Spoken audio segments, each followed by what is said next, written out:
We never hunt a ghost. My name is Diana Ross.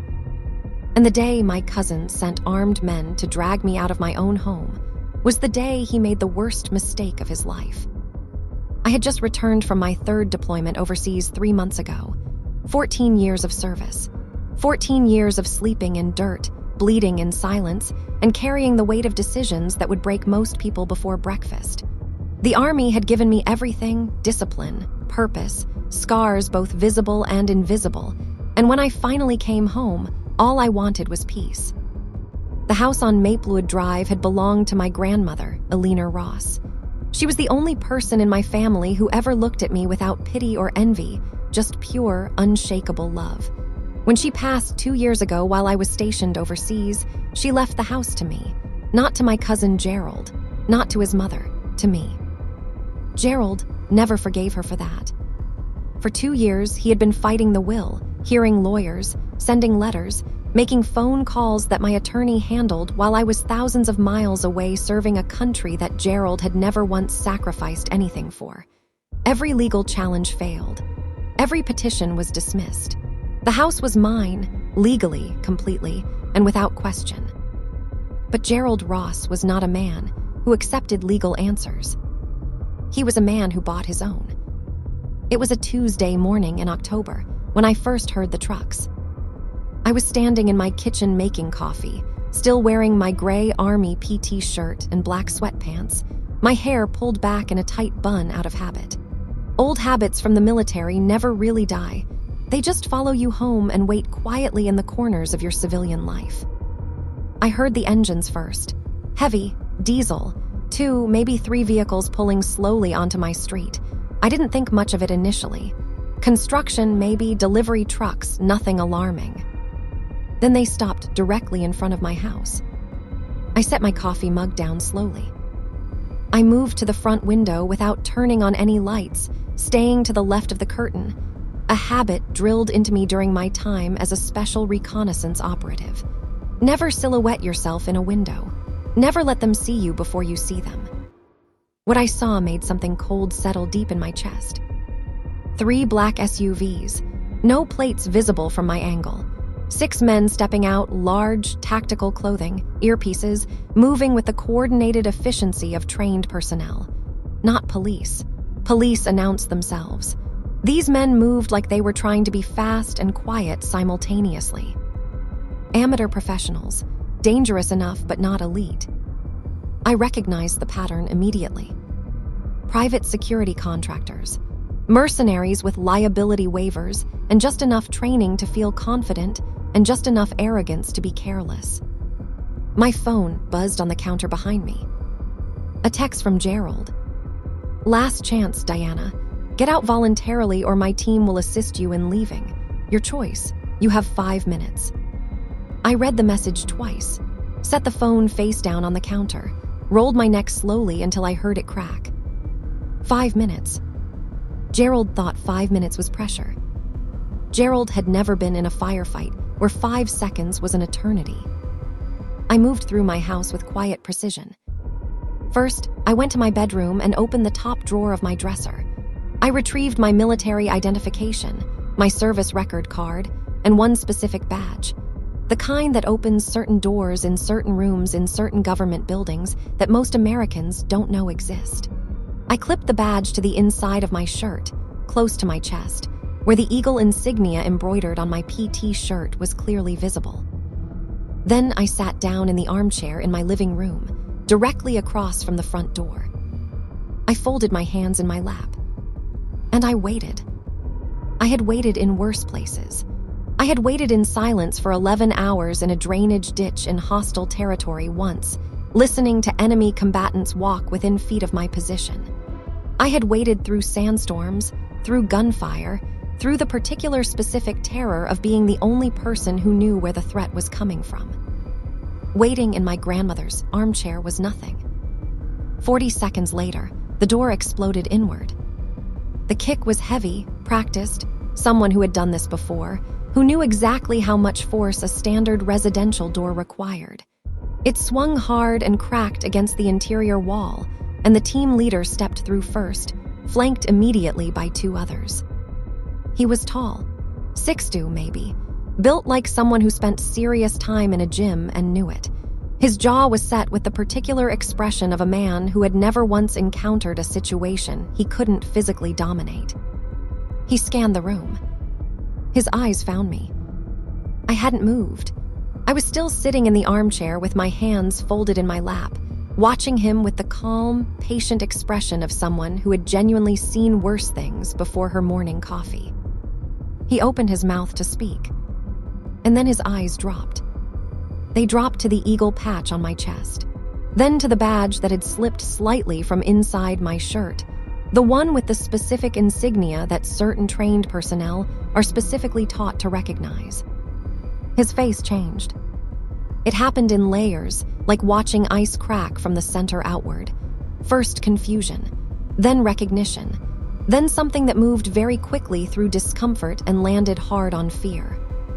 He knew what that badge meant. He knew what the eagle meant. He knew what the quiet meant. His radio crackled, and he grabbed it instinctively, turning slightly away from me, and I heard him say in a voice that had dropped 2 full registers from the confident bark he'd entered with. Code red, stand down, she's a ghost. Silence from his team outside. Then one of his men through the radio. Say again. I said she's a ghost, he repeated, and now his voice had the tight, controlled quality of a man trying very hard not to let panic show. We do not engage, pull back to the vehicles. I watched him turn back to face me. We looked at each other for a long moment. Ma'am, he said finally, and the word came out with the involuntary, reflexive respect of a man who had just realized exactly what kind of mistake he had been about to make. I apologize for the intrusion. I said nothing. He backed out of my door. I should explain what a ghost is. Not because I'm allowed to explain everything. I'm not. There are parts of my service record that exist in files with classification levels that most government officials will never see. There are operations I participated in that officially never happened, in places the United States government officially never had personnel, doing things that protected millions of people who will never know they were protected. A ghost is not a rank. It's not a unit designation that you'll find in any public military documentation. It's a designation given to a very small number of special reconnaissance and direct action operatives who have completed specific mission profiles at a specific level of success over a specific period of service. It means you have operated in denied areas. It means you have completed missions where failure would have triggered international incidents. It means you have been in situations where you were completely alone, completely without support, and you made the right decision anyway. It means you are precisely the kind of person that private security contractors and mercenaries are trained to leave alone. Because a ghost doesn't escalate. A ghost doesn't need to. A ghost simply knows things. About you, about your employer, about the paper trail that led you to their front door, that make engagement an extraordinarily unwise decision. Gerald had hired men who understood this. Gerald himself did not. My phone rang 40 minutes after the team withdrew. Gerald. I let it ring 4 times before I answered. What did you do? He demanded. His voice was shaking with anger, with confusion, with the particular frustration of a man whose plan has collapsed and who doesn't fully understand why. I had coffee, I said. They interrupted it. My team. Left, I said. Professionally, I thought you should ask them why. Diana, this isn't over. That house belongs to Gerald. My voice was very quiet, very even. The same voice I used in operational briefings when I needed people to understand that what I was saying was not a suggestion. Grandmother left me this house. The courts have confirmed this 4 separate times. I have been patient with your lawyers because I understand grief makes people do things they otherwise wouldn't. Silence. But what you did this morning, I continued, crossed a line that I need you to understand very clearly. You sent armed men to my home. You instructed them that you didn't care if I was hurt. I want you to sit with that for a moment, Gerald. I want you to understand what that means legally and what it means personally. More silence, longer this time. "I'm not going to file charges today," I said. "I'm going to give you the same grace grandmother always gave you, even when you didn't deserve it. But Gerald, hear me clearly. This is the last time. If another vehicle pulls onto my street, if another letter arrives that isn't from a licensed attorney operating within the law, if anything happens to this property or to me, I will bring the full weight of everything I know and everyone I know down on every decision you have ever made. Do you understand me?" The line was quiet for a very long time. "Yes," Gerald said finally. His voice was very small. "Good," I said. "Don't call this number again unless it's to apologize." I ended the call. That evening, I sat on the back porch of my grandmother's house and watched the sun go down over her garden. The roses she had planted along the back fence were still growing, somehow wild and untended while I'd been overseas, but still alive, still pushing red blooms up through the tangle because Elena Ross had planted things built to survive. I thought about her a lot in the months after I came home. I thought about the way she used to press her hand against my cheek when I was young and say, "Diana, baby, you were made for hard things. Don't ever let anyone make you small." She never knew exactly what I did in the army. The classification levels prevented me from telling her the specifics, but she knew I was good at it. She knew I came back from things that broke other people.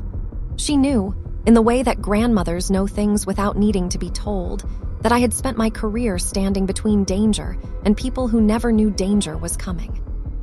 She left me her house because she knew I would protect it. She was right. Gerald called 3 weeks later. Not to threaten, not through a lawyer. He called on a Sunday morning, and when I answered, there was a long pause before he spoke. And when he did, his voice had lost the hard, entitled edge that had defined every interaction we'd had for the last 2 years. "I'm sorry," he said. 2 words, quiet, real. I was quiet for a moment. "I know," I said. I don't know what those men said to you or what they saw, but when they came back to me, they told me I needed to let this go, that I had no idea who you were." He paused. "They were right, weren't they? I don't know who you are, I grew up with you, and I don't actually know you at all." I looked out the window at Elena's roses. "No," I said gently, "you don't." Would you ever consider telling me?" I thought about it for a moment. About the years of silence, the classified files, the operations in places without names, the decisions made in the dark that kept the light on for everyone else. "Someday maybe," I said, "when the classifications lift." He accepted that. It was, I think, the first time in his adult life that Gerald Ross accepted something he couldn't control. I still live in the house on Maplewood Drive.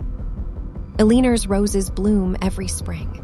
I've learned to tend them, something I never had time for during my years of service, something small and quiet and civilian that I'm slowly learning to love.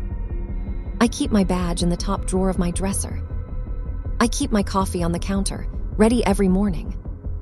And I keep the knowledge, settled quietly in the back of my mind like all the other things I carry, that I am still exactly who I was trained to be. Calm, patient, prepared. And if anyone ever kicks my door in again, they'll learn the same lesson Gerald's mercenaries learned on that cold October morning. Some women are not victims waiting to happen. Some women are ghosts.